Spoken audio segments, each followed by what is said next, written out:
ચાલો અહીંયા બધા પાસે પાટીમાં કંઈક ને કંઈક લખેલું છે. વાંચો તો.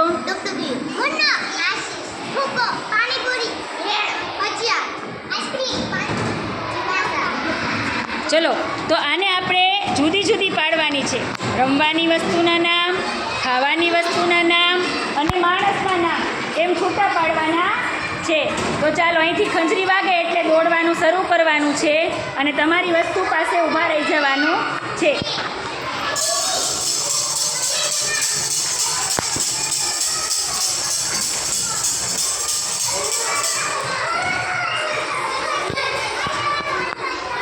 ચાલો ભાઈ, ખૂબ સરસ. બધા માણસોના નામ ગોઠવાઈ ગયા છે. આ બધાય પાઉંભાજી, ભેળ, આઈસ્ક્રીમ, ભજીયા, ખાવાની વસ્તુઓ ગોઠવાઈ ગઈ છે. અને અહીંયા આગળ મોટર, ફુગ્ગો, ડુગડુગિયું, સરસ બધા રમવાની વસ્તુઓ ગોઠવાઈ ગઈ છે. તો આજે આપણે અહીંયા વર્ગીકરણની પ્રવૃત્તિ પૂરી કરી.